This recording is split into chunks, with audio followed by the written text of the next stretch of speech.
Assalamualaikum warahmatullahi wabarakatuh. Balik lagi teman-teman di kajian online. Hari ini kita mau menyaksikan rapat paripurna Dewan Perwakilan Rakyat Republik Indonesia. Hal yang cukup menarik di sini teman-teman saat Ketua DPR RI Ibu Puan Maharani kembali menangis. Setelah terakhir kali Ibu Puan Maharani menangis ketika di era Pak SBY, saat itu Pak SBY menaikkan harga BBM dan Ibu Puan Maharani cukup bersedih dikarenakan dengan naiknya harga BBM maka kebutuhan rakyat akan makin naik, maka beban rakyat akan juga naik. Tapi yang miris teman-teman, di era kepemimpinan PDIP selama 10 tahun ya harga BBM ternyata sudah naik berkali-kali lipat dari sebelumnya, dan ya kita belum melihat air mata Ibu Puan Maharani menetes ketika harga BBM saat itu naik.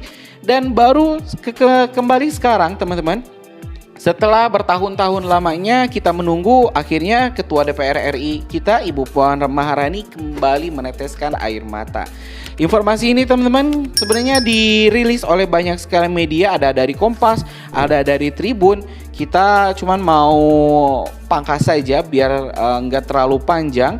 Kita ambil di sini teman-teman dari Tribun ya, di kanal YouTube atau di video yang berjudul Tangis Puan Maharani Pecah saat pidato di rapat paripurna terakhir DPR, ucapkan maaf dan salam perpisahan.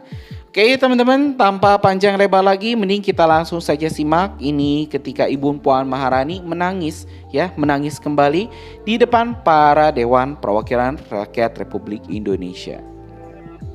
Atas nama pimpinan dan seluruh anggota DPR RI, kami juga menyampaikan ucapan terima kasih atas kepercayaan rakyat kepada kami, sehingga dapat menjalankan kedaulatan rakyat yang diamanatkan kepada kami. Kami juga menyampaikan permohonan maaf atas segala kekurangan kami selama menjalankan tugas DPR RI. Dan DPR RI akan selalu menyempurnakan diri agar semakin dekat dengan harapan rakyat. Atas nama pimpinan DPR RI, kami juga menyampaikan apresiasi atas kerja bersama kita selama ini. Tetap menjaga dinamika yang harmonis serta konstruktif dalam menjalankan tugas konstitusional.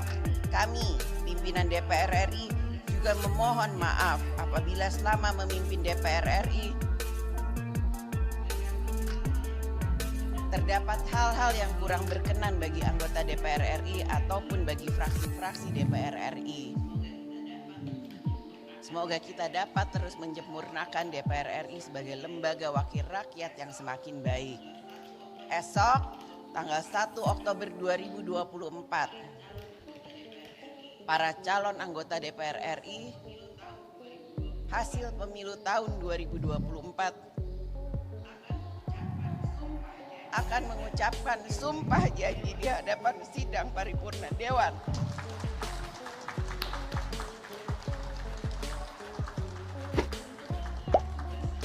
Untuk memulai tugas anggota DPR RI untuk 5 tahun ke depan. Selamat bertugas kepada anggota DPR RI periode 2024-2029. Dan bagi anggota DPR RI yang belum terpilih kembali, selamat bekerja dan mengabdikan diri di tempat tugas yang baru, serta terus menjalankan komitmennya membangun Indonesia, terus mempersatukan rakyat dalam semangat gotong royong. Kita tidak perlu menjadi luar biasa untuk memulai kerja membangun Indonesia. Yang terpenting adalah kita harus memulai kerja untuk dapat menjadikan Indonesia luar biasa. Ya teman-teman, barusan kita telah menyaksikan video yang cukup emosional dari pidato Ketua DPR Republik Indonesia periode 2019-2024, Ibu Puan Maharani, yang menyampaikan salam perpisahan dan permohonan maaf kepada rakyat Indonesia karena yang mungkin Ibu Puan Maharani juga sadar bahwa dirinya adalah manusia, tidak luput dari salah, meminta mohon maaf kalau misalnya selama memimpin 5 tahun Terakhir, RUU perampasan aset tak kunjung selesai dan ya kita maafkan. Kita sebagai seorang manusia ya kita maafkan, tapi mudah-mudahan RUU perampasan aset 5 tahun ke depan di era Pak Prabowo ini bisa langsung digebar, bisa langsung digas, tidak lagi bertele-tele karena draftnya sudah ada, surprise-nya sudah ada, apalagi yang ditunggu oleh para dewan kita. Kalau misalnya para dewan kita masih saja beralasan A, B, C, ya mungkin lebih baik ini DPR saja tidak ada.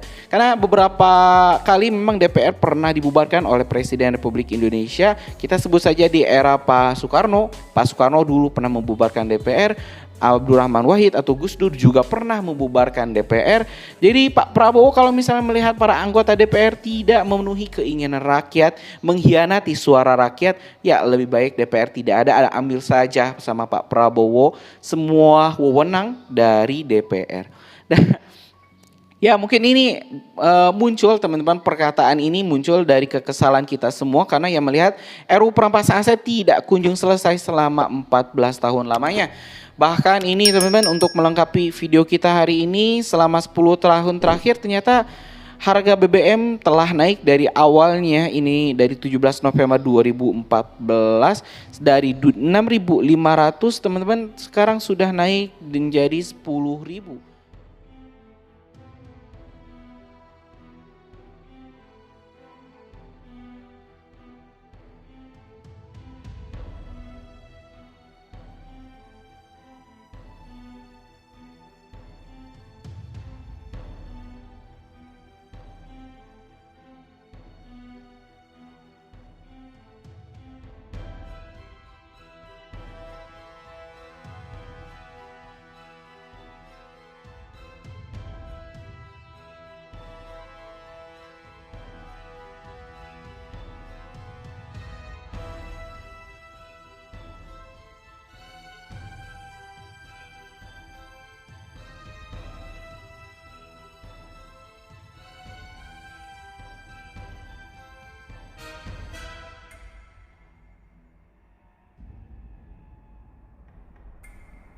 Ya teman-teman, mungkin itu informasi kita hari ini. Terima kasih telah menyimak video informasi dari kajian online.